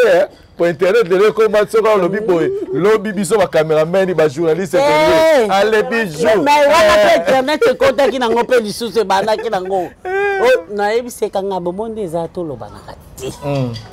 Koya ke pa na ngati ngape no ye pa na oté. Vimonga binana posa té yako ba bijou lo ba ki boye. Ngana lo ba boye to bana na débat na mukuse to kanga bilemi to kaboya na biso mais to vana to le to ke na biso bijo tikali ka bunga pena tikai ndesi ko ninga zana ko kane ko umena makamte okaka vimbo ozabola mwebele osala pona ngai vimbo vimbo to kobo vimbo to kobo mana pona nini vimbo to zabana tata moko mama moko vimbo so problème eza to ko so atenga bité to so amesiko te on se comprend et si kala nango pe ko yebana te to to swana ki o to lobana ki bo to swani te mais to ye to sololi to kanga mana binemi très bien on se comprend donc ezaki bo en tout cas Bijou la reine ya lelo qu'est-ce que tu t'es dit par rapport à nyonso ya évolution vie makam nyonso ni pour na ozota la Bijou la reine ozolo banini ça va ça ne va pas ni faut bakisa ni faut alongola par rapport à nyonso ya Bijou la reine lelo bon miso etikali to soigner en coulisses mais azaka ye azana vie de prière aza stressage achaka nzambe liboso très bien nzamba bakisa mususu o ekendeki ezongaka Bijou la reine azali bosona opesa biso témoignage na ye na tango ya zalaki te mais suko aza awa ni no yebise lelo ne caméra zotala biso lelo avant aussi ça na biso napesaki kaka merci bolamu eleki ebele to lobaka bolamu mutu te soki aza na cercueil batémoignage mpo oyoka te vimbo ayambanga na nouvelle oyenge ka ndenge alobi bato bayaki na bango mpe tokotaka na bango mpe nzela moko bamisu mpe batika na bango théâtre mais nga na ye ka sekoseko mama okobota bana 10 5 mais aza mpe na moko alingaka tosala semblant te tokoza ebele mais nayebi ke nalinga yebaka ta partout même bandeko na nga bayebi totikala oswana te bato batondi atikala amutu nde nalobaki akoloba mabe ezala ye mo soki nasali mwa likambo mpe nakomomona appel nde nayambaki te ayambaka te oyo alinga apesa conseil soki aleki na émission kaka na sepeli na émission ngo te nazwi ka telefone anzobenga nakoyamba te eza ye eza Gabriel bayamba te do bayamba te walaka agabi akoyambanga te konyokwamano te bayamba te donc babenga ye so so pe bayami na bango te mukoto kutaba na otaka bango bo ngabinga uvi ngabinga na kolo basuma kamano te pardon baba mama mi bima bwana bana kami te bozo bakoko donc c'est un peu ça donc aza malamu ebele pona nga nakenda bamboka mususu o nakanaki pe te kokende mpona ye ovandi noka boelangani kope mo eza awa bilangani ifo obengaka Vincent kotikalaka te ifo ozalakazalaka génération génération donc baide ye mutu apesanga mosusu kutu nabosani po akotangaka kovanda boye te ifo otambolaka benga mutu boye otunaka talatala donc bolamu eza ebele bolamu mpenza pa vimbo eza ebele ata navandi nasiki nasalinga te na lobane ngabi omoninga nga nazwi grâce wana ti lelo baleki bana bakokolo na théâtre bayeye babenga nga ti lelo misusu mpe omona age loko eza mwa menacé omona le misusu nabi nalembi nzoto eza bien te parce que nasala mwa discipline mo ya otourne mo ndenge ezalaka kotourne chaque te nakoma olinga mingi na semaine nalongola ata 2 ou 3 esili nalingi so ebele te mpe nalingi so batable ebele te nalingi te parce que nga naza so biso toye so bana baza wana biso to epole bango et en plus isu nakoma isu na chaîne omoni te ke ndeti ekomi lelo oyo so ndeti obengi mutu aza na contre-temps alekomi ko non mama wana yaya wana alingi suko tourner te non non non non nga na komi de na chaîne il faut na s'occuper pe moi na nga voilà. En tout cas, merci beaucoup Bijou la reine, merci beaucoup et Bakata moi mbote na batalio avoir aussi ça la émission banana na Bijou la reine. Aussi sinon te do bo hôtel ngono. Hôtel balemba te aussi là. Boli ya man. Bon mali émission. En tout cas. Ba maman ba comité ko ba makama mbongo. O ba no occupé na ba hotel. En tout cas YouTube YouTube. Voilà. En tout cas Vincent na sepeli. Na baya ki parce que na le journal le na ki va fatigué même atako la manga na ko boma nzoto te. Na la moi muketo na landi appelle à Bijou. Donc, on a une vibration. Pour na yo que l'autre. WhatsApp na te monde d'avion. Mais non yo que le monde rane na tia qui silence te vibration. Gugu zaika pembe na ngane na yambi.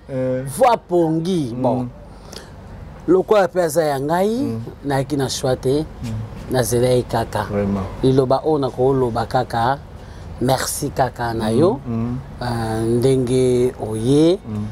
Nengo merci suna Bijou ndenge reconnaître nga parce que biso batu to comme beaucoup plus que beau ça m'a bien fait or bon là moi cause à 10 mais libé zaka moko mais ce que libé et kundi 10 yango to mécano ko changer très bien to lo barabola muso mutasa ke bola mo ebele to bimisa ngo liboso même si boswani même si to bundi ezalaka bien il faut ngolanzela na biso pourtant oyo to comme vima temps ya mukie concernant peso to tika makama okanga binemi so ça na problème na mutu luka mutu wana to solo la parce que tes amukie makasi nzamba tike biso tamu na les photos à la bien na batoto tika babiloka mike balobaki basalaki non na pesi mbote mingi epa ya mwana nga na Londres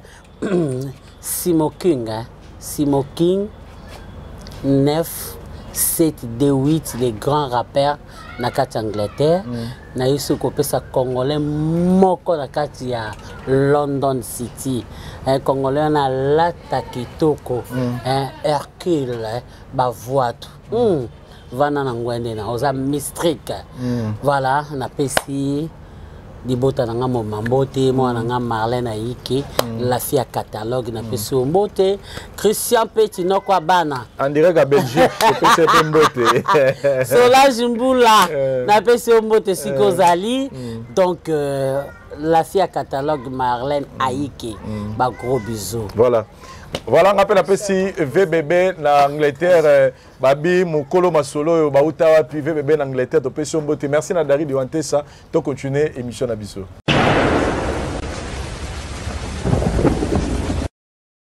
Voilà, chers amis téléspectateurs, nous sommes arrivés à la fin de notre émission avec Bijou la reine qui lelo na autopone la qui bino pour nous retracer parcours nae Bijou la reine question à sukaka na ina tuna yo pour na bandeko ba otala yo ba ça rappelle na pour ça un jour ba koma loko la Bijou la reine secret ni yo pesa bango o esala ki ozala ozalelo secret nga na pesa bango pour ba koma netinga soit ibakata po baka ibakata kaka totanga ibakata beza telelo tozana yo po yo ba kozana bato batala yo ba msuba comment ça no ko sa théâtre otala ki mama belé na TV donc conseil nga na opesa bango baza na respect donc olingi mondo ye okoti faut respect zala okuti mutu moko aza mukolo respect zala mwana muke donc respect za réciproque boko ça appelle âge moko oyo kuti Bijou la to ane âge moko mais yo yesika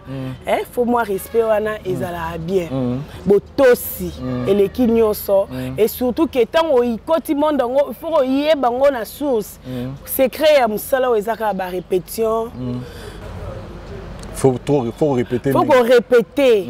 Pour moi, tant que je banzonzi, moi un peu mon major abi, on bino bon répéter.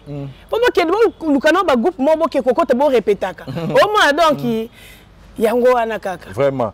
Merci beaucoup pour notre temps petit biso parce que Marambeze Belé tout tamboli na yo mais moi message pour notre public na yo et puis bambote ka ngezala.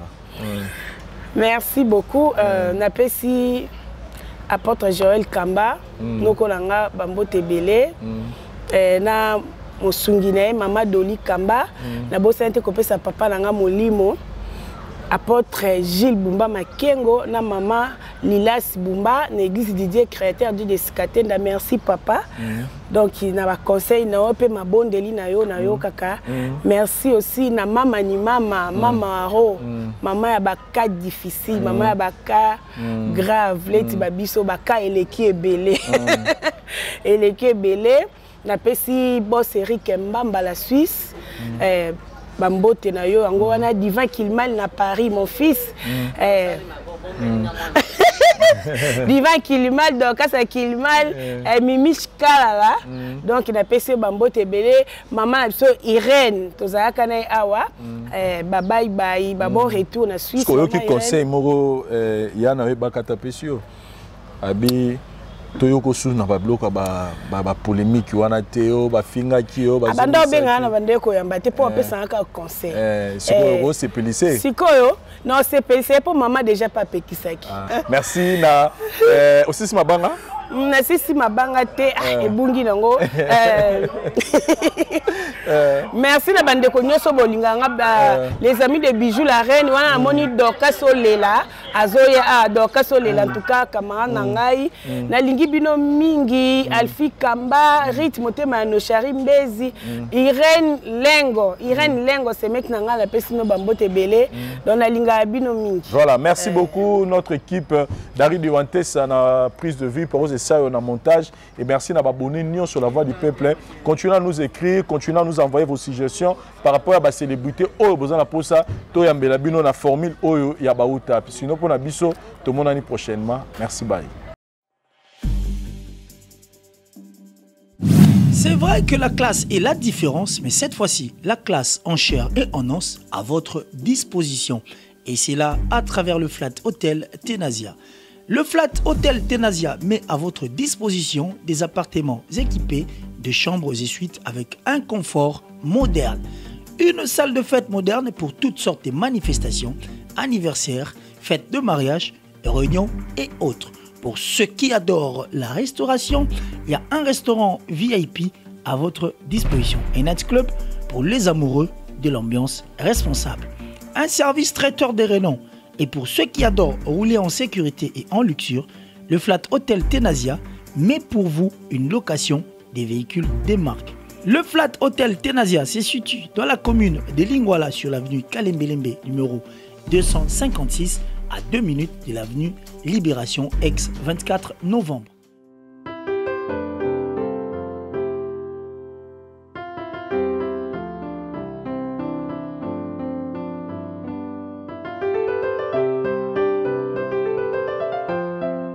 Le Flat Hotel Tenasia, la classe, la sécurité, l'assurance en chair et en os.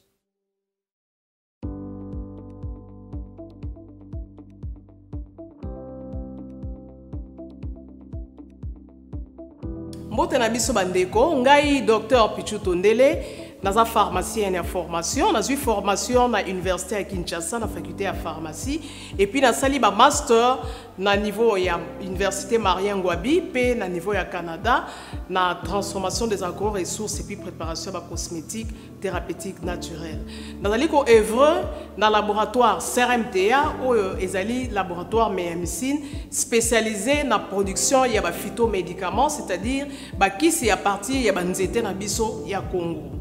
Bakisi nyonso o bozomona awa na CRMTA et subir ba essai toxicologique et puis ba essai clinique o ezosa la différence na biso na ba tradi parce que et subir quand même moi ba étude ebele et puis bakisi o eza na CRMTA ezali homologué na ministère ya santé, c'est-à-dire ils ont la autorisation ya mise sur le marché na niveau ya mboka et puis libanda ya mboka bakisi oyo tozo produire na CRMTA et koki kokomama na n'importe quel médecin partout à travers le monde.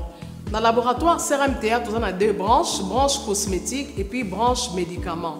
Na branche cosmétique, tous en a dulci au collagène, pour ça il y a un sérum, un savon pour un traitement, il y a un tampon, un ndouta, un ride, un poche et puis un cerne. Tous en a dulci réparateur, pour ça il y a un sérum, un savon, ou quoi associé gel douche pour un traitement, il y a un bouton et puis pour réparer le poissonayo. Tous en a dulci cheveux, pour ça il y a huile, un shampoing, pour le traitement de cheveux abîmés, cheveux haut et baby, cheveux colorés, ils allaient ko botisa suki noki et puis ils allaient ko retarder repousse ya cheveux blancs. Tous a pena parfum na biso o to sali à base ya banzete na biso ya Congo. Spécificité nango ils allaient ko kitisa yo stress na kati ya nzoto. Na branche médicaments, tous allez na méamycine, sirop comprimé, ou ils allaient kis na biso ya ba mib, ba levure, ils a anti-poison, ils allaient ko traiter ba problème nyonso. Vous allez dans kiss nabiso diazostimule ou ils allaient traiter différentes formes d'impuissance sexuelle, tout en éjaculation précoce, dysfonctionnement érectile, manque de libido, azospermie. Vous allez dans kiss nabiso zingenalis, suppo, na comprimé, où ils allaient traiter différentes formes d'hémorroïdes internes et externes. Ils allaient régulariser le cycle, il y a maman. Vous allez dans kiss nabiso sensifos, où ils allaient kiss il y a malaria. Présenté sous forme de sirop comprimé. Vous allez dans kiss nabiso méamycine crème où vous allez traiter différentes formes de maladies où il y a ploposo, mycose où il y a makolo ya bana mibali, maladie empêchement palata et pas ya bana, na maladie msou ya loposo. Vous allez dans diazolex où ils allez traiter différentes douleurs rhumatismales, douleurs ya mokongo, paiement, allergie au pollen. Ils allez pommade tomuli kombo ya papa na biso tondele diazolo. Tous allez na méamycine crème ndenge na tamaki, tous allez na allium où ils allez kiss na biso ya tension, ils allez pour traiter hypertension. Tous allez na borex où ils allez ko bombisa système ya papa, ils allez ko komisa yango mulai pe monene.